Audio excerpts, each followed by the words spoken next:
Le dernier chapitre de Jujutsu Kaisen s'était conclu sur quelque chose d'absolument incroyable, l'éveil de Yuji Itadori. Alors que Sukuna venait d'enchaîner 4 rayons noirs d'affilée, Laru avait occupé son attention pour donner l'occasion à Yuji de le frapper d'un rayon noir absolument surpuissant, ce qui a permis son éveil. Pour rappel, on se trouve actuellement dans l'une des dernières phases du combat final de Jujutsu Kaisen qui oppose le plus puissant des fléaux Sukuna à la résistance des derniers exorcistes Miguel, Laru, Maki, Choso et Yuji. Sukuna ne peut plus utiliser son extension du territoire et ne peut plus se soigner, mais à force d'enchaîner les rayons noirs, ses attaques deviennent de plus en plus puissantes et les exorcistes sont de plus en plus proches de la défaite.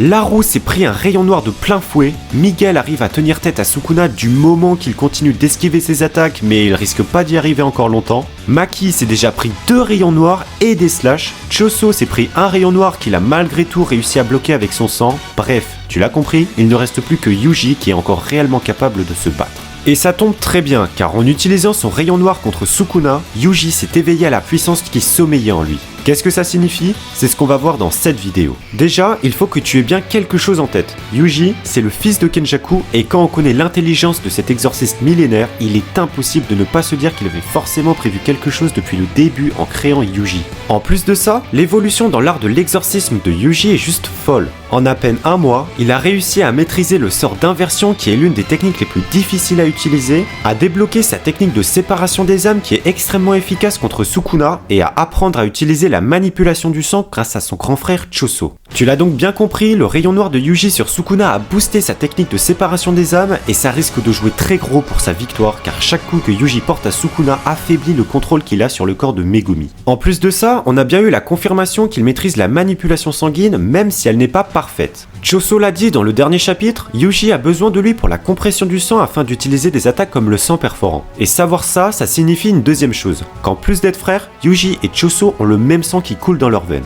Kenjaku l'avait expliqué à la fin de l'arc Shibuya lorsque Choso avait tenté de l'empoisonner, lui et Uraome, comme ils sont tous les deux du même sang, car Kenjaku est le père de Choso et la mère de Yuji, il est impossible pour eux de s'empoisonner à partir de leur sang. Tout ça pour dire que Choso est réellement l'un des meilleurs grands frères qui soit. Un autre gros point à aborder sur Yuji, son éveil. Tu vois ses yeux? Ils seront assez simples. Et là, est-ce que tu constates une différence? T'as sans doute dû le voir, dans le premier cas, Yuji a les yeux ronds, tandis que dans le deuxième cas, il a les yeux en spirale.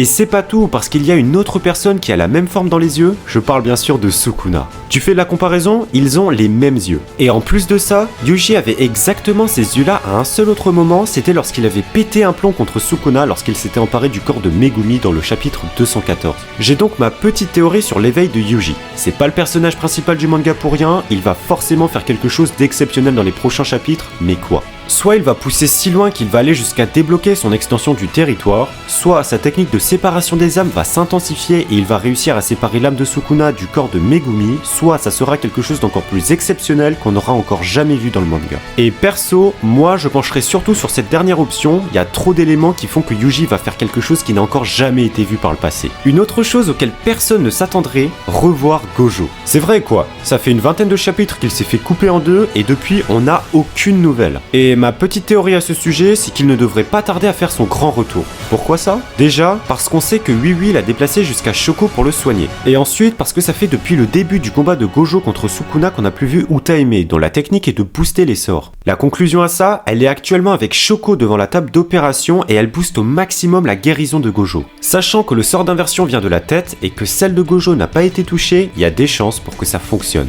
Et Sukuna alors? Là, il va faire face à un Yuji méconnaissable, beaucoup plus puissant qu'avant. Et peut-être que cette fois, il va réussir à l'intéresser en forçant Sukuna à sortir le grand jeu. Par sortir le grand jeu, j'entends soit continuer à défoncer tous les exorcistes mais en donnant tout ce qu'il a, comme en utilisant son feu par exemple, soit en balançant Tengen fusionné à la gueule des exorcistes, parce que moi je vois pas JJK se terminer sans qu'on l'ait vu le Tengen fusionné. Et puis s'il se retrouve dans la merde, il pourra au moins toujours compter sur l'aide d'Uraome, sa fidèle serviteuse. Voilà, dis-moi ce que tu aimerais voir dans le prochain chapitre de JJK, moi en attendant je te fais des bisous. Tchuss.